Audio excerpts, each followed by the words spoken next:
In part 1 of the series, we talked about how all of the ancient manuscripts do not include the chapter and verse numbers.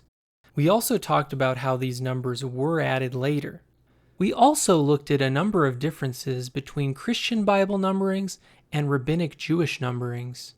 This was a limited number of differences, but there were a few, and ultimately none of those differences really mattered. But in this video, I did want to talk about a couple of the places where the numbering could matter. The first place where the numbering of the chapters could matter is in Isaiah 52 and Isaiah 53. Beginning in verse 13, it says, "See, my servant will act wisely. He will be raised and lifted up and highly exalted. Just as there were many who were appalled at him, his appearance was so disfigured beyond that of any human being, and his form marred beyond any human likeness. So he will sprinkle the nations, and kings will shut their mouths because of him. For what they were not told, they will see, and what they have not heard, they will understand." Then it goes to chapter 53. "Who has believed our message, and to whom has the arm of the Lord been revealed? He grew up before him like a tender shoot, and like a root out of dry ground. He had no beauty or majesty to attract us to him, nothing in his appearance that we should desire him.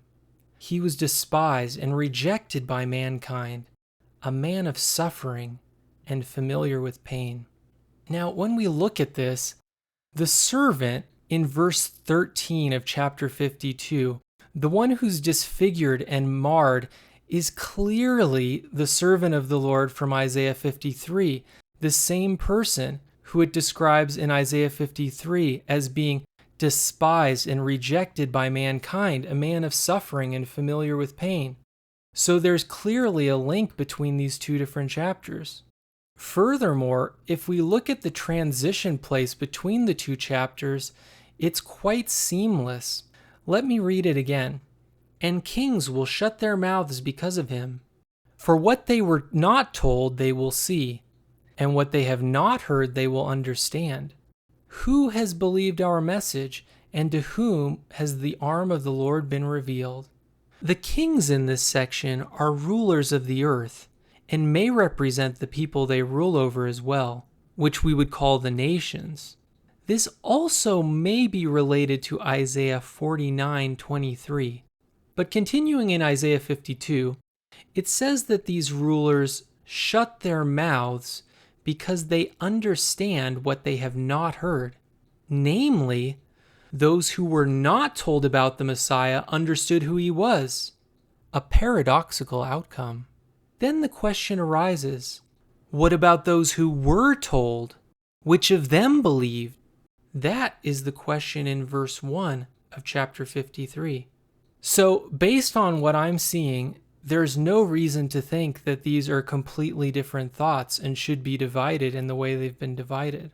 In fact, the idea that this is the same passage is pretty much universally acknowledged by Christians.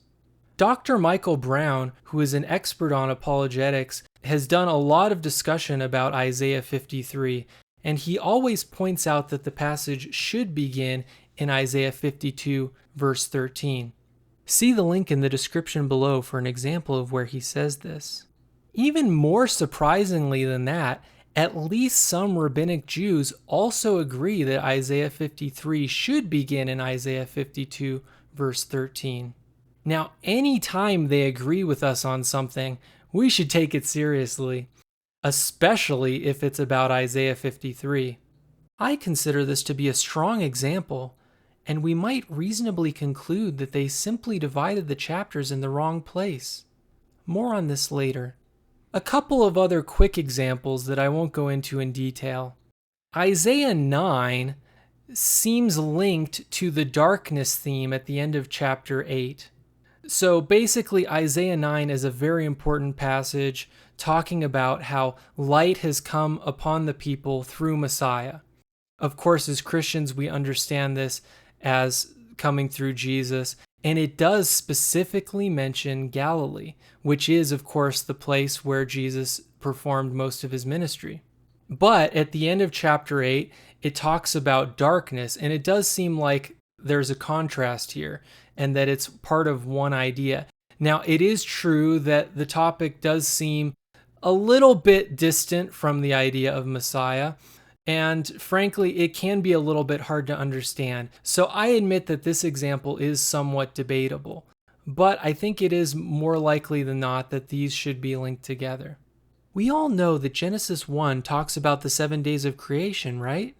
Well, inexplicably, chapter 1 ends at day 6, and then pushes day 7 into the beginning of chapter 2. For this reason, I think that these verses are part of the same story, that they really belong with the rest of chapter 1, and that Genesis chapter 1 should really end after verse 3, or more likely, verse 4. Now, all Bible passages are important, but it should be noted that some of the ones we're talking about here are extremely important passages which talk about the coming of Messiah. In order to help understand what's going on here and how we should think about the Bible, I want to introduce the concept of sections. A section is just a simple way of talking about a series of verses with a unified context, flow, and primary objective or meaning. For example, we might be talking about one scene, like the feeding of the 5,000, or one particular prophetic idea, or a psalm, or whatever it is, but it's some sort of unified idea. Now, these obviously vary in length, and some could be very, very short, while others are very long. For example, Psalm 119 is a single psalm with 176 verses, but this would still be one section because it's got more or less one overall idea. Breaks between sections may be a little bit gray and not clear cut. In some cases, we simply may not be able to tell where one section ends and another begins. I accept that. But I did want to suggest this as a basic way to think about the text, and I think it will be helpful as we think about how these things should be divided. One other thing to add to the mix, remember how I said earlier that verse and chapter numbers are not in the manuscripts? So that means the manuscripts are totally useless for determining where one section begins and another ends, right? Not exactly. What you see here is a paragraph break. And here's another, and plenty more.